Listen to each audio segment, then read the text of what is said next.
Hi friends, welcome to my channel MK DIY and Tailoring. இன்னைக்கு நம்ம Chudidar top part 2 stitching video தான் பார்க்க போறோம். இப்போ வந்து sleeve எப்படி கட் பண்றதுன்னு பார்த்தறலாம். இதுக்கு வந்து நான் நியூஸ் பேப்பர் எடுத்துர்க்கேன். ஃபோல்டிங் சைடு நம்ம பக்கம் இருக்க மாதிரி வெச்சுக்கோங்க. கரெக்ட்டா அந்த ஷோல்டரும் ஸ்லீவும் ஜாயின் ஆற இடத்தை இந்த மாதிரி வெச்சுக்கோங்க. நான் இப்போ வந்து ஷார்ட் ஸ்லீவ் வச்சு லாங் ஸ்லீவ் கட் பண்ண போறேன். இந்த கரெக்ட்டா அந்த ஷோல்டரும் ஸ்லீவ் ஜாயின் பண்ணிருக்க இடத்துல ஒரு மார்க், மறுபடியும் அந்த ஆர்ம் ஹோலும் ஸ்லீவும் ஜாயின் ஆயிருக்க இடத்துல ஒரு மார்க் பண்ணிக்கோங்க. மார்க் பண்ணிவிட்டு ஸ்லீவ் ரவுண்டையும் அப்படியே மார்க் பண்ணிடுங்க. கீழே sleeve height, sleeve round, sleeve வந்து எந்த ஹைட்டில் இருக்குது அதை மார்க் பண்ணிவிட்டு, நீங்கள் ஷார்ட் ஸ்லீவாக இருந்தால் இந்த அளவை வச்சுக்கலாம். நான் இதை வச்சு லாங் ஸ்லீவ் கட் பண்ண போகிறேன். இப்போது நம்ம ஹைட் வந்து மேலே ஒரு 1/2 இன்ச் சேர்த்து எடுத்துக்கணும். இது எதுக்காகனா நம்ம வந்து ஸ்லீவை வந்து அந்த ஆர்ம் ஹோல் பார்ட்டோட ஜாயின் பண்ணுறதுக்காக மேலே 1/2 இன்ச் எடுத்திருக்கேன். இப்போது நான் வந்து லாங் ஸ்லீவ் மார்க் பண்ண போகிறேன். ஷார்ட் ஸ்லீவை வந்து அளவு எடுத்துகிட்டு லாங் ஸ்லீவ் மார்க் பண்ணிக்க போகிறேன். இப்போது நான் கீழே ஒரு 18 இன்ச் வந்து ஹைட் வச்சுருக்கேன் லாங் ஸ்லீவ்க்கு. இப்போ என்ன பண்ணலான்னா, கீழே வந்து நமக்கு ஆர்ம் ரவுண்ட் எவ்வளோ வருதோ, ஸ்லீவ் ரவுண்ட் எவ்வளோ வருதோ அதை மார்க் பண்ணிக்கிறோம். நான் 6 இன்ச் மார்க் பண்ணியிருக்கேன். இப்போது 1.5 இன்ச் வந்து நம்ம சீம் அலவன்ஸு குர்த்தியில் விட்டுருக்கோம். அதே மாதிரி இங்கேயும் சீம் அலவன்ஸு 1.5 இன்ச் நம்ம விட்டுக்கலாம். இப்போது கேப் வரையணும். அதுக்கு மேலே நம்ம 1/2 இன்ச் தள்ளி மார்க் பண்ணோம் இல்லையா, அந்த 2 பாயிண்ட்ஸையும் இப்படி ஜாயின் பண்ணிவிடுங்க ஸ்கேல் வச்சு. இதுக்கு மேலே ஒரு 1/2 இன்ச் மார்க் பண்ணிவிட்டு இந்த மாதிரி கேப் மாதிரி இப்படி வரைஞ்சிக்கோங்க. இந்த 2 லைனையும் இந்த 2 பாயிண்ட்ஸையும் இப்படி ஜாயின் பண்ணுற மாதிரி. அதுக்கப்புறம் கீழே ஸ்லீவ் ரவுண்டையும் மேலே அந்த பாயிண்ட்டையும் ஜாயின் பண்ணுற மாதிரி வரைஞ்சிக்கலாம் ஸ்ட்ரைட்டாக. இப்போது 1.5 இன்ச் நம்ம சீம் அலவன்ஸ் விட்ருக்கதையும் சேர்த்து மார்க் பண்ணியாச்சு. கீழே 1 இன்ச் வந்து நம்ம ஸ்லீவை மடித்து தைக்கிறதுக்கு கீழே அதுக்காக விட்டுடுக்கேன். இப்போது நம்ம உள்ளே வந்து குழிவாக கட் பண்ணணும் ஃப்ரண்ட்டுக்கு. ஸோ இந்த லைனில் பாதி அளவு எடுத்துக்கோங்க. 6னால் இப்போ 3 எடுத்துக்கலாம். அது மாதிரி இந்த 2 கடையில் உள்ள அளவும் இந்த 2 பாயிண்ட்டு கடையில் உள்ள அளவும் இந்த மாதிரி மார்க் பண்ணிவிட்டு, மேலேருந்து அந்த சென்டரில் வந்து கீழே இறங்கி மறுபடியும் இங்கே வந்து இந்த சென்டரில் கீழே 1/2 இன்ச்சு இறக்கி இந்த மாதிரி கர்வாக மார்க் பண்ணிக்கோங்க. இது வந்து நிறைய ப்ளவுஸ் கட்டிங் வீடியோலலாம் நான் வந்து ஸ்லீவ் எப்படி கட் பண்ணுறதுன்னு போட்டிருக்கேன். சேம் அதே மாதிரி தான், அதில் கொஞ்சம் டீட்டெயில்டாக இருக்கும். இப்போ வந்து கொஞ்சம் நம்ம எப்படி கர்வாக மார்க் பண்ணிக்கலாம். ஏன்னா நம்ம கை வந்து கொஞ்சம் கர்வாக தான் இருக்கும். கீழே வந்து நமக்கு 1 இன்ச் கேப் இருந்தாலே போதும். 1.5 இன்ச் அளவு விடணும்னு அவசியம் இல்லை. ஸோ நான் 1 இன்ச் அளவு மட்டும் விட்டுக்கிறேன். இப்போ மேலே அந்த கேப் மாதிரி இருக்கு இல்லையா, அதை தான் ஃபஸ்ட்டு கட் பண்ணணும். அதுதான் நம்ம பேக் சைடு உள்ள ஸ்லீவு. ஃப்ரண்ட்டுக்கு நம்ம குழிவாக கட் பண்ணணும். ஃபஸ்ட்டு இதை கட் பண்ணி எடுத்துகிட்டு அப்புறம் ஃப்ரண்ட்டு நம்ம தனியாக கட் பண்ணலாம். இப்போ அந்த 1 இன்ச் விட்டுருக்கேன் இல்லையா, அந்த லைன்லேயே நான் கட் பண்ணிக்கிறேன். கட் பண்ணி அப்படியே மேலே கொண்டு போகும்போதுல அந்த 1.5 இன்ச் அளவில் இருக்க மாதிரி வச்சுக்கோங்க. இல்லை கீழே வரைக்கும் உங்களுக்கு 1.5 இன்ச் வேணுனாலும் வச்சுக்கலாம். இப்போ நம்ம ஃப்ரண்ட்டை வந்து கட் பண்ணிடலாம். ஃப்ரண்ட்டு குழிவாக இருக்கிறத. ஸோ இந்த லைனில் இப்படி கட் பண்ணி எடுத்துருங்க. நான் வந்து இதில் வந்து பேப்பர் கட்டிங் தான் சொல்லியிருக்கேன். இதை மெயின் ஃபேப்ரிக்லேயும் லைனிங் ஃபேப்ரிக்லேயும் இதே மாதிரி பேப்பர் பேட்டர்ன் வச்சு கட் பண்ணிட்டு 2யும் ஜாயின் பண்ணிவிட்டு கீழே மடித்து தைச்சிட்டா ஸ்லீவ் முடிஞ்சிடும். இப்போ நம்ம ஸ்டிச்சிங் லைனில் மார்க்கிங்கில் இந்த மாதிரி மோட்டார் ஊசி இருந்ததுன்னா அதை வச்சு இப்படி குத்தி விட்டுக்கோங்க. ஏன்னா இது வந்து நமக்கு 4 சைடும் இதே மாதிரி மார்க் ஆகிடும். நம்ம ஒரு சைடில் தான் இந்த மாதிரி வந்து மார்க்கிங் பண்ணியிருப்போம். அது எல்லா சைடும் நமக்கு தெரியணுன்னா இந்த மாதிரி வச்சு குத்தி விட்டுக்கோங்க. அந்த ஸ்லிட்டு ஓப்பன் வரைக்கும் குத்தி விட்டுக்கோங்க. இப்போ நான் லைனிங்கில் ஃப்ரண்ட் பார்ட் மட்டும் எடுத்துகிட்டு இந்த மாதிரி 1/2 இன்ச் வந்து உள்ளே தள்ளி குழிவாக கட் பண்ணிக்கிறேன். ப்ளவுஸில் கட் பண்ணுற மாதிரி தான். இப்போ மெயின் ஃபேப்ரிக்கில் நல்ல பக்கத்து மேலே இந்த மாதிரி லைனிங்கை வந்து மேலே வச்சுட்டு இந்த நெக்லைனில் நம்ம ஸ்டிச்சிங் பண்ண போகிறோம். சென்டர் கரெக்டாக வச்சுட்டு பின் பண்ணிக்கோங்க. இந்த மாதிரி சென்டரில் கரெக்டாக பின் பண்ணிவிட்டு ஷோல்டர்லேயும் பின் பண்ணிவிட்டு நம்ம நெக்லைன் ஸ்டிச் பண்ணோம்னா நமக்கு கிளாத் வந்து கொஞ்சம் வழுக்காமல் இருக்கும். அதுக்கு தான் இப்போ வந்து நெக்லைன் வந்து ஸ்டிச் பண்ணிக்கலாம். கரெக்டாக நம்ம நெக்லைன் ட்ரா பண்ணது மேலேயே அப்படியே ஸ்டிச் பண்ணிகிட்டே வாங்க. அந்த ரவுண்ட் ஷேப் வர இடத்துலலாம் கொஞ்சம் ஸ்டாப் பண்ணி ஸ்டிச் பண்ணுங்கள். இப்போ அந்த நெக்லைன் ஃபுல்லாக இதே மாதிரி தான் ஃபினிஷ் பண்ணணும்.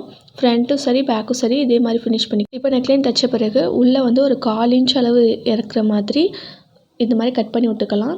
அதாவது நம்ம ஸ்டிச் பண்ணதை தாண்டி ஒரு 1/4 இன்ச் இருக்கிற மாதிரி இந்த மாதிரி கட் பண்ணி எடுத்துகிட்டு அங்கங்கே இந்த மாதிரி அர்க்கட் பண்ணிக்கோங்க. இந்த மாதிரி அர்க்கட் பண்ணுறது வந்து இந்த ஸ்டிச்சிங் லைனை தாண்டி போகக்கூடாது, அந்த தையலுக்கு தாண்டி போகக்கூடாது. இப்போ நான் வந்து லைட்டாக பைப்பிங் இருக்கிற மாதிரி இந்த மாதிரி வச்சு தைச்சிக்க போகிறேன். இல்லை நீங்கள் கம்ப்ளீட்டாக அந்த லைனிங்கை உள்ளே விட்டுட்டு மேலே படிமான தையல் போடலாம். இப்போ இந்த மாதிரி பைப்பிங் எஃபெக்ட் வேணும்னா லைட்டாக அந்த மெயின் ஃபேப்ரிக்கை வெளியே கூடி இந்த மாதிரி இழுத்திங்கன்னா சின்னதாக அந்த லைனிங் ஃபேப்ரிக்கோட அந்த வளைவு தெரியும்.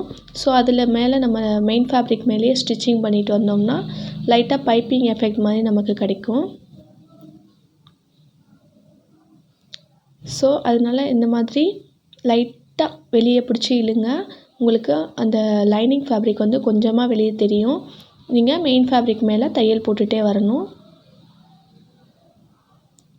இது வந்து கொஞ்சம் குவாலிட்டியான லைனிங் ஃபேப்ரிக் யூஸ் பண்ணிங்கன்னா அது மாதிரி பண்ணலாம். ஓகே, இப்போ பாருங்கள் லைட்டாக பைப்பிங் எஃபெக்ட் மாதிரி தெரியுது பாருங்கள். இது வேணாட்டி நீங்கள் உள்ளே இந்த கிளாத்தை லைனிங்கை நல்லா உள்ளே விட்டுட்டு மேலே படிமான தையல் போட்டுக்கலாம். இப்போ ஃப்ரண்ட்டும் வந்து இதே மாதிரி நீங்கள் ஃபினிஷ் பண்ணி எடுத்துக்கலாம். ஃப்ரண்ட்டில் எந்த நீங்கள் நெக் டிசைன் வரைஞ்சிருக்கீங்களோ அது மாதிரி மேலே தச்சு திருப்பிக்கோங்க.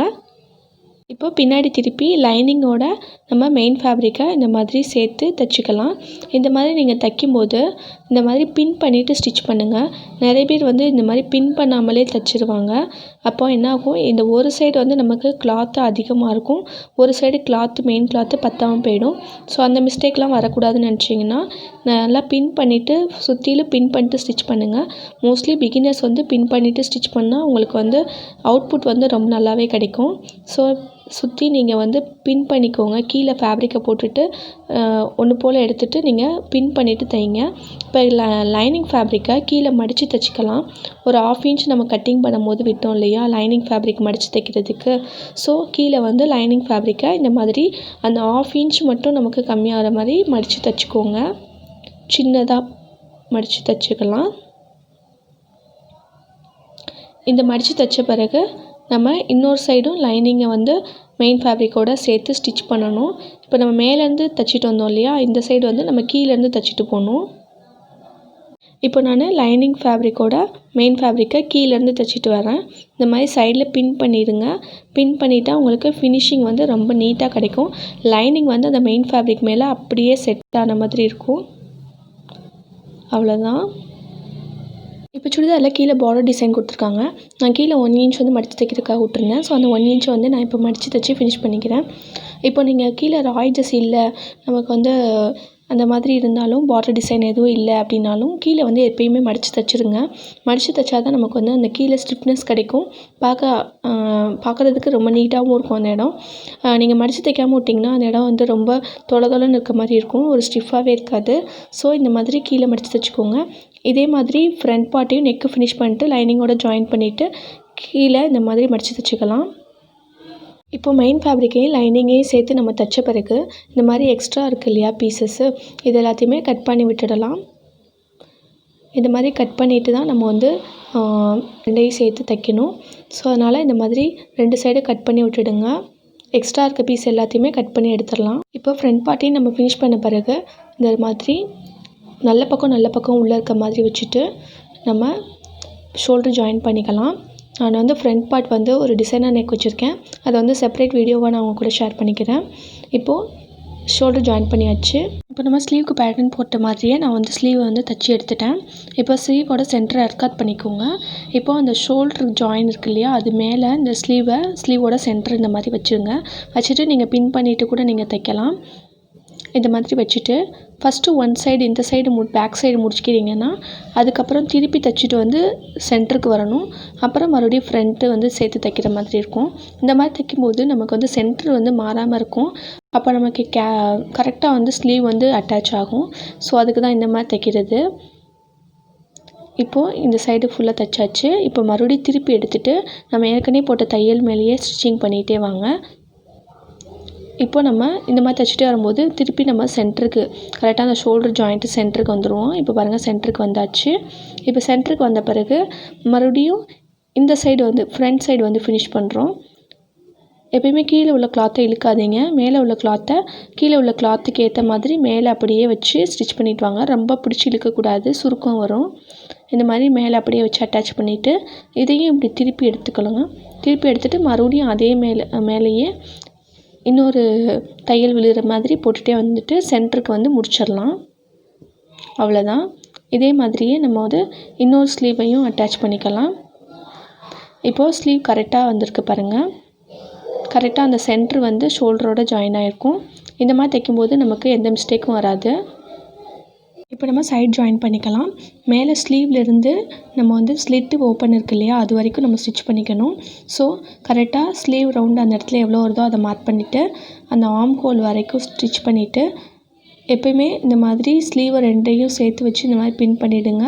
அதுக்கப்புறம் ஃப்ரண்ட் பார்ட்டு பேக் பார்ட்டு ரெண்டையும் இந்த மாதிரி சேர்த்து வச்சு பின் பண்ணிவிட்டு அதுக்கப்புறமா ஸ்டிச் பண்ணுங்கள். நம்ம ஏற்கனவே வந்து இந்த ஹோல்ஸ் போட்டு வச்சுருந்தோம். ஸோ நமக்கு வந்து அந்த லைனிங் கரெக்டாக தெரியும் எந்த லைனில் ஸ்டிச் பண்ணணும்னு. அதை ஃபஸ்ட்டு ஒரு மார்க்கை வச்சு மார்க் பண்ணிவிட்டு அதுக்கப்புறமா ஸ்டிச் பண்ணுங்கள். நம்ம ஸ்லிட் ஓப்பன் கிட்ட வரும்போது அந்த இடத்துல நம்ம நல்லா ரஃப் அடிச்சுட்டு முடிச்சுக்கோங்க. இன்னொரு சைடு அது மாதிரி நம்ம ஜாயின் பண்ணிக்கலாம். இப்போ 2 சைடும் ஜாயின் பண்ண பிறகு சைடு ஸ்லிட் எப்படி ஸ்டிச் பண்ணுறதுன்னு பார்க்கலாம். நம்ம சைடு ஸ்லிட்டு ஸ்டிச் பண்ணுறதுக்கு நம்ம 1 இன்ச் விட்டுருந்தோம். கீழேருந்து இந்த மாதிரி ஃபஸ்ட்டு ஒரு ஃபோல்டு, அதாவது ஒரு 1/2 இன்ச் இருக்க மாதிரி ஃபோல்ட் பண்ணிவிட்டு மறுபடியும் அதை ஒரு ஃபோல்ட் பண்ணிங்கன்னா நமக்கு 1 இன்ச்சு கரெக்டாக வந்துடும். இந்த மாதிரி ஃபோல்ட் பண்ணிவிட்டு இப்போ கீழேருந்து தைச்சிட்டே வாங்க. இப்போ கீழே வந்து நம்ம 1 இன்ச் இருக்க மாதிரி மடிச்சிருக்கோமா, மேலே வரைக்கும் அந்த 1 இன்ச்சு நம்ம மடித்து தைச்சிட்டே வரணும். அது மாறக்கூடாது. இப்போது கரெக்டாக அந்த ஸ்லிட்டு முடிகிற இடம் வந்துடுச்சு. இந்த இடத்துல ஒரு 1 சென்டிமீட்டர் மேலேயே ஏற்றி ஸ்டாப் பண்ணிக்கோங்க. இப்போ இந்த இன்னொரு சைடையும் அதே மாதிரி மடிச்சுக்கிட்டு இப்போ நான் இந்த சைட்லேயும் மடிச்சிட்டேன். இப்போ பாருங்கள், நல்லா மடித்து விட்டுட்டு தேய்ச்சி விட்டுக்கோங்க. நல்லா தேய்ச்சிட்டு இப்போ வந்து கரெக்டாக நேராக ஒரு தையல் போடணும் அந்த ஸ்லிட்டில். அந்த சைடுலேருந்து இந்த சைடுக்கு நேராக ஒரு தையல் போட்டுட்டு இப்போது நம்ம திருப்பிடலாம். திருப்பிட்டு மறுபடியும் இந்த சைடில் இப்படி மடித்து தைச்சிட்டே வரணும். நான் இப்போ ஸ்லிட்டு தைச்சி முடிச்சுட்டு காட்டுறேன் பாருங்கள் தையல் எப்படி விழுந்திருக்குன்னு. இப்போது மறுபடியும் நம்ம இப்படி டர்ன் பண்ணிவிட்டு இந்த சைடில் ஸ்டிச் பண்ணிகிட்டே வரணும். இப்படி ஸ்டிச் பண்ணும் போதெல்லாம் உங்களுக்கு வந்து அந்த இடம் நல்லா படிமானமாக இருக்கும், தூக்கிட்டு இருக்காது, நமக்கு வந்து ஸ்டிஃபாகவும் இருக்கும். இப்போ வந்து கரெக்டாக நம்ம இந்த எட்ஜ் முடிகிற இடத்துக்கு வந்துட்டோம்.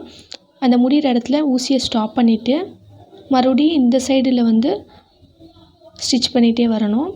இந்த சைட்லேயும் கரெக்டாக அந்த ஃபினிஷிங் முடிகிற இடத்துலையே ஸ்டிச் பண்ணுங்கள். சென்டரில் ஸ்டிச் பண்ணிடாதீங்க, ஓரமாக ஸ்டிச் பண்ணால் தான் கரெக்டாக இருக்கும். இப்போ முடிச்சாச்சு.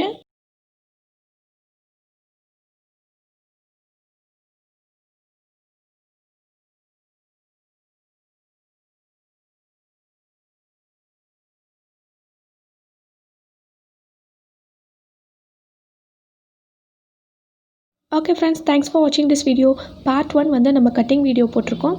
அது தேவைப்படுறவங்க அதையும் செக் பண்ணிக்கோங்க. கீழே டிஸ்கிரிப்ஷனில் லிங்க் கொடுக்குறேன். அப்புறம் இந்த நெக்லைனும் அப்புறம் இந்த ஃபேப்ரிக் ரோஸ் லட்கனும் எப்படி பண்ணுறதுன்னு நம்ம அடுத்த வீடியோவில் பார்க்கலாம். இந்த வீடியோ உங்களுக்கு ரொம்பவே யூஸ்ஃபுல்லாக இருந்திருக்கும்னு நினைக்கிறேன். யூஸ்ஃபுல்லாக இருந்ததுன்னு நினச்சிங்கன்னா மறக்காமல் என்னோடய சேனலை சப்ஸ்கிரைப் பண்ணிவிடுங்க. லைக் பண்ணுங்கள், ஷேர் பண்ணுங்கள், கமெண்ட் பண்ணுங்கள். அப்புறம் எனக்கு கமெண்ட் பண்ணி ஆதரவு தெரிவிக்கிற எல்லா சப்ஸ்கிரைபர்ஸ்க்கும் ரொம்ப ரொம்ப நன்றி. ஓகே, நம்ம இன்னொரு வீடியோவில் மீட் பண்ணலாம். அது வரைக்கும் டாட்டா, பாய் பாய்.